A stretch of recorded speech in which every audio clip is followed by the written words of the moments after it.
I woke up to a sound that should not exist in the dead of a Siberian night. A deep, guttural crash against my cabin door. My first thought? Someone was trying to break in. But no one was stupid enough to come out here. Not in the middle of hell's own winter, where the air itself tried to kill you. The thermometer outside hadn't gone above minus 42 degrees in days. The world had turned to ice, and anything that moved in this cold wasn't human. I grabbed the shotgun from under my bed, my breath visible in the dim glow of the dying fire. My heart hammered. Another thud, louder this time. Something massive was on the other side of that door. I stepped closer, careful, slow. Through the frost-covered window, I saw the shadow first. A towering shape shifting in the wind, shoulders rising and falling with heavy breaths. Then, the full image came into focus under the weak moonlight. A bear. No, not just a bear. A mother bear, and behind her, 3 cubs barely clinging to life. She wasn't moving. She just stood there, staring at the door, her body swaying slightly. The cubs huddled behind her, their fur matted with ice, their tiny bodies trembling. They should have been hibernating. They should have been deep in a den, warm and safe. But they weren't. Something was wrong. A hungry bear is dangerous. A starving bear is desperation wrapped in fur. I gripped the shotgun tighter. If she charged, I had 1 shot. Maybe 2 if I was lucky. But I didn't want to shoot her. She wasn't growling. She wasn't aggressive. She was just waiting. Then, in the dim silence, something even more unnatural happened. She lowered her massive head and let out a sound that wasn't a growl, wasn't a roar. It was something in between. A plea. My fingers tightened on the trigger. My instinct screamed to shut the door, lock it, forget what I saw. This was not my problem. But those cubs, they weren't going to make it through the night. The wind howled, rattling the windows.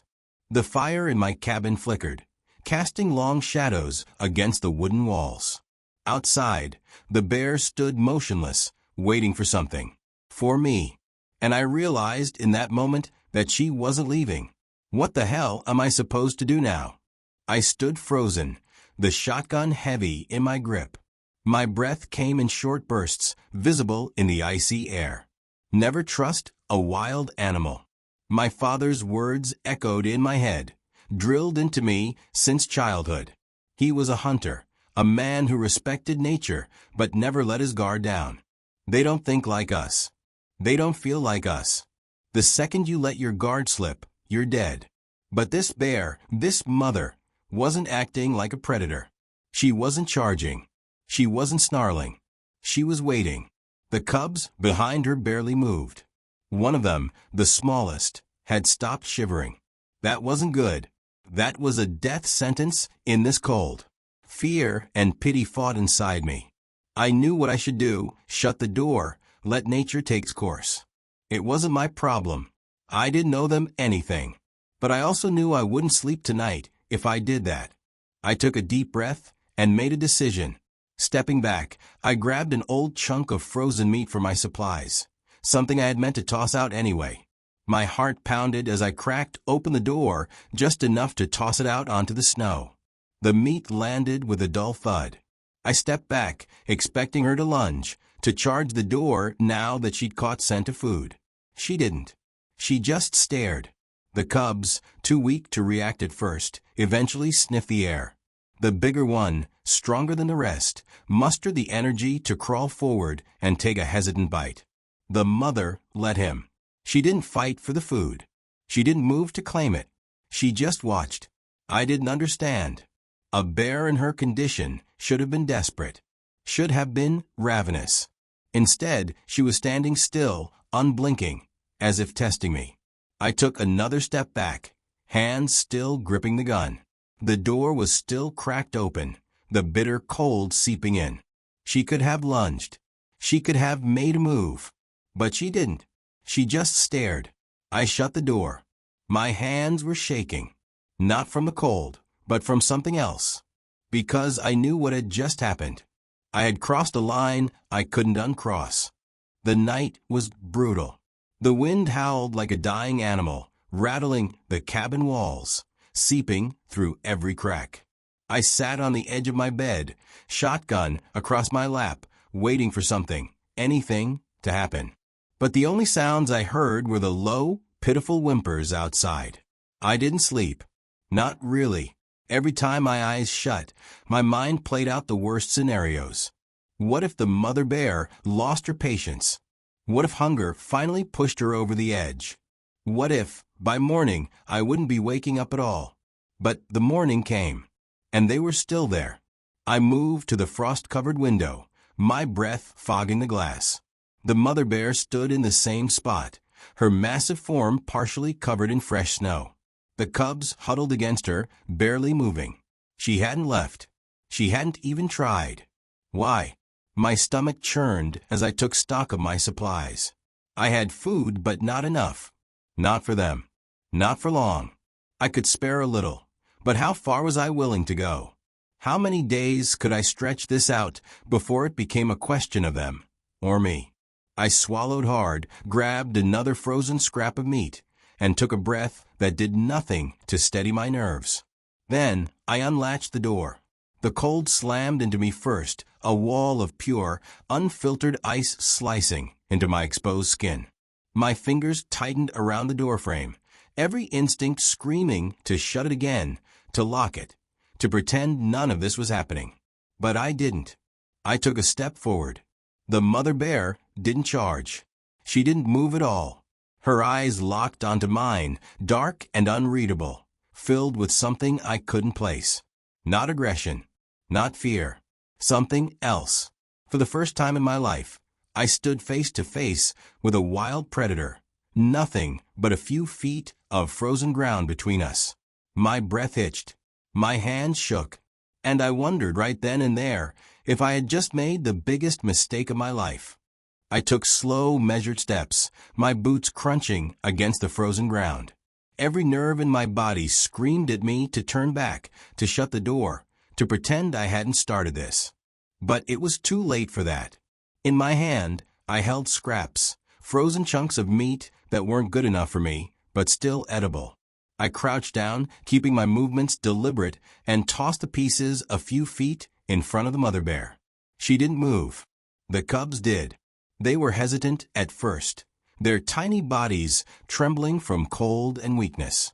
Then one of them, the biggest of the three, took a step forward, nose twitching.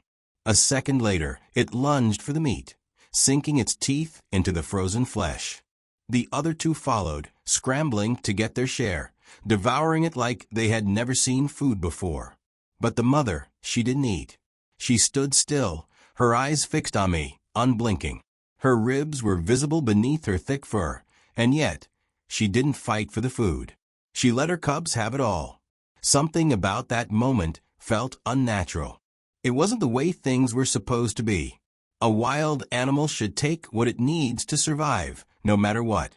But she was choosing to let them eat first. I swallowed hard, trying to ignore the knot tightening in my stomach. What the hell was I doing? This wasn't sustainable. I had supplies, but they were meant for me, not a starving bear family. If I kept feeding them, I'd run out soon enough. And then what? Would they leave? Or would they come looking for more? Would she wait outside my door until I had nothing left? Would I have to make a choice between my survival and theirs? The wind howled through the trees, the sky above dark and endless. The cubs finished the last of the scraps, their tiny tongues licking the ice for whatever remained. The mother still hadn't moved. I exhaled, my breath visible in the air, and took a slow step back. She let me. For now. The realization hit me hard. If I didn't hunt, either I starved or they did. There was no middle ground anymore. The next morning, I grabbed my rifle and stepped into the frozen world beyond my cabin. The cold bit into my skin, but I ignored it. I had bigger problems now. Fresh snow had fallen overnight, leaving the forest eerily silent. No birds. No movement. Just the sound of my own breathing. I tracked a deer for hours, following faint prints, listening for the sound of hooves crunching through the snow. When I finally spotted one, standing still beneath a skeletal tree, my stomach clenched. It had no idea I was there. One shot. The echo cracked through the trees like thunder. The deer collapsed, its legs giving out beneath it. I felt the same guilt I always did, but this time it was different. This wasn't just for me. This was for them, too. Dragging the carcass back to the cabin was hell. Every muscle in my body burned, and the freezing air made my lungs feel like they were turning to ice. But I kept going. And then, as I neared the clearing where my cabin stood, I felt it. I was being watched. Not with hunger. Not with aggression. With understanding. The mother bear stood there, silent, her dark eyes locked on mine. She knew what I had done. She recognized it. For a moment, I didn't move. Neither did she. There was something unsettling about the way she watched me. Not like prey, not like an intruder. Like an equal. I dropped the deer's body near the cabin, my muscles aching from the weight. The cubs immediately perked up, their small noses twitching at the scent of fresh meat. The mother didn't move toward it, not yet. She just stood there, waiting, watching. That night, after I had cut up the meat, storing what I needed and leaving the rest outside, I expected her to take it and disappear into the darkness with her cubs. She didn't.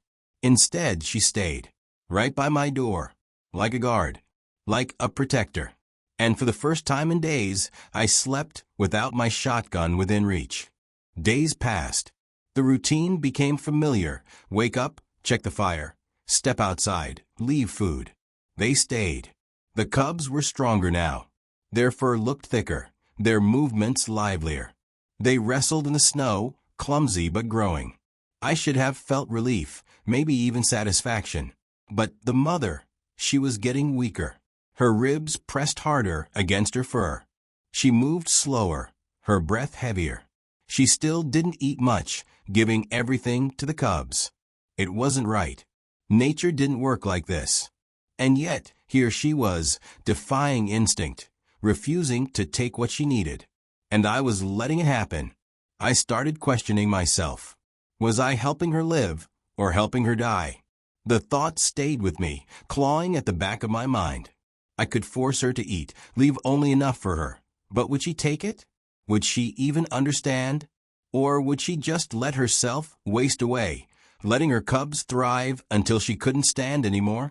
One evening, as I split what remained of the deer, a new sound cut through the frozen silence. A low growl. I turned sharply, my knife still in hand. Just beyond the tree line, a dark shape stood against the snow. A wolf. Alone, but that didn't mean much. Wolves weren't like bears. They didn't hesitate. They hunted. I tensed, scanning the shadows for more movement. My heart pounded, breath forming clouds in the frigid air. I'd seen lone wolves before, but this one was staring at me. Before I could react, she moved. The mother bear let out a deep, rumbling sound, stepping between me and the wolf. Her weakened body shook, but her stance was firm, her head low, ears back. The wolf took a step forward. She growled, louder this time. And the wolf, it backed away. A long silence stretched between us all. The wolf lingered for another second, then turned and melted back into the trees. I exhaled shakily, my grip tightening around the knife. She had protected me. And suddenly, I knew this was no longer about food. This was something else. An agreement. An understanding. Whatever this was, it was deeper than survival now. We were in this together. The wolf wasn't done. I knew at the moment I saw its yellow eyes lingering in the darkness beyond the trees. It had backed away before, but hunger was a dangerous thing. It made predators desperate, and desperation made them reckless. I gripped the shotgun tighter, my breath coming in sharp clouds. My mind screamed at me to get inside, to lock the door, to end this foolish game of trust and survival. But before I could move, the mother bear did. She lunged forward, her massive frame colliding with the wolf before it could react. A snarl ripped through the frozen air, a sound so raw and primal it sent a shiver down my spine. She was weak, too weak to fight like this, but she didn't hesitate. The wolf snapped at her, quick and vicious. She roared, swiping with her heavy paw, knocking it back into the snow. But I could see it, the tremble in her legs, the way she struggled to keep her balance. She was fighting with nothing left. I didn't think. I just moved. The shotgun roared, and the wolf yelped as the shot tore into the ground beside it. Not a kill shot, just a warning. Enough to tell it that this fight wasn't worth it. It hesitated, then turned and fled into the night. The mother bear stood still, her breaths ragged. Blood stained the snow beneath her. Hers, not the wolf's. She had been hurt. She had saved me, and she had paid for it. I owed her now, not just food. Something deeper. I moved closer, my hands trembling. She didn't flinch, didn't growl. She just watched me, her massive frame rising and falling with each exhausted breath. Then she turned away, limping back toward her cubs. The cubs. They watched me now, too. No longer afraid. No longer hesitant. One of them, the smallest one, the one I had worried wouldn't survive, took a shaky step forward. Then another. And then it touched my boot with its tiny nose. A test. A choice. A silent understanding passed between us in that frozen moment. They trusted me now. But reality was already pressing in. This wasn't sustainable. They couldn't stay here forever. And sooner or later, I would have to decide, let them go or risk everything to keep them alive. I knew it was coming. The signs had been there for days. Her slow movements. The way her breaths came heavier, more labored. She barely touched the food anymore, leaving every scrap for her cubs. She was starving herself to keep them alive. And now, she lay in the snow, unmoving. I dropped to my knees beside her, my hands hovering just above her fur, afraid to touch, afraid of what I already knew. Her chest still rose and fell, but barely. Her eyes, once sharp and full of determination, were dull now, unfocused. She had given everything. The cubs didn't understand. They nuzzled against her, pawed at her, whimpering. They were bigger, stronger than before, but they still needed her. They didn't know she wasn't going to get back up. A deep ache settled in my chest. I had seen death before, killed for food, for survival. But this was different. This was sacrifice. She had known, hadn't she, that she wouldn't make it, that I was her last chance. I swallowed hard, pushing back the lump in my throat. There was no time to grieve. The cubs wouldn't last long on their own. They needed food, warmth, protection. And I was all they had now. I had to take them with me. It was a decision I had been avoiding, but now it was made for me.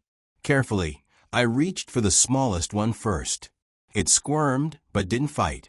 The other two watched, their small bodies trembling, their eyes darting between me and their mother. I hesitated. What will they do without her? I didn't know. I didn't know if they'd survive, if I was doing the right thing. But I couldn't leave them here. I couldn't let her sacrifice be for nothing. So I gathered them up one by one, their tiny claws gripping my jacket, their soft, frightened sounds cutting through the stillness of the frozen air. Behind us, their mother remained in the snow, the wind carrying away the last of her warmth. And I walked away, 3 cubs in my arms, feeling like I had stolen something I could never replace. The night she died was the quietest night I had ever known. The wind had stilled, the trees stood frozen, and even the distant howls of wolves had vanished. It was as if the world itself had paused, mourning her loss. The cubs nestled against me inside the cabin, their tiny bodies twitching in restless sleep. For the first time in weeks, I felt completely alone. But I wasn't. They were still here, her cubs. And they had no idea that their mother wasn't coming back. I had taken them in, fed them, kept them warm. They trusted me, at least for now. But trust was a fragile thing, and survival was an unforgiving master. Then, just as I was drifting into a light, uneasy sleep, I heard it. A sound in the woods. Not the wind. Not a wolf. Something else. I reached for my shotgun, moving carefully so as not to disturb the cubs. My breath was slow, measured. I listened. Then it came again, low grunts, heavy footsteps crunching through the ice-crusted snow. More than one. I stood, moving to the door, heart hammering against my ribs. Peering out through the small window, my blood ran cold. Bears. A pack. Not just wandering strays, a family. 3, maybe 4, moving through the trees, their massive forms blending into the shadows. They weren't here by accident. They had caught the scent, maybe of the meat, maybe of the cubs. And now I had a choice to make. Do I let them go? Or do I fight for them? I tightened my grip on the shotgun. If I let the cubs go, they might survive. They would return to their kind, be raised the way nature intended. But they weren't ready. They were still too small, still too weak. I wasn't sure they'd make it through another brutal winter without their mother, without me. But if I kept them, if I fought for them, what then? Would these bears attack? Would I be forced to defend myself, to kill to keep them safe? My stomach twisted. The cubs stirred behind me, sensing the tension. I had to decide, and I had to do it now. I made a choice, one I never thought I would. The cubs had to return to the wild. It wasn't easy, and it wasn't immediate. For days, I wrestled with the decision, trying to convince myself they weren't mine to keep. But deep down, I knew the truth. They never were. The other bears had stayed near, never fully leaving the tree-line, as if waiting for the right moment. I knew they weren't here for me. They were here for them. So, I led the cubs out that morning, my heart pounding like a war drum. The snow crunched under my boots, the air so cold it burned my lungs. The cubs followed me, their trust in me unshaken, unaware that I was about to let them go. We reached the edge of the forest. The other bears were there, watching. I knelt down, placing a trembling hand on the smallest cub's head. It looked up at me, eyes full of something I couldn't name. Then, slowly, it stepped forward. The others followed. I didn't call them back. I just stood there, watching as they disappeared into the trees. No hesitation, no glancing back. They were where they belonged. And I was alone. The cabin felt different when I returned. Bigger. Empty. The silence pressed down on me, heavier than I expected. I had spent weeks surviving, fighting, making impossible choices. But now, standing in that quiet room, I realized something. I wasn't sure if I did the right thing. Had I given them freedom, or had I abandoned them? Had I honored their mother's sacrifice, or had I betrayed her trust? The wind howled outside. I looked toward the forest one last time, but there was nothing left to see. Some debts you never really repay.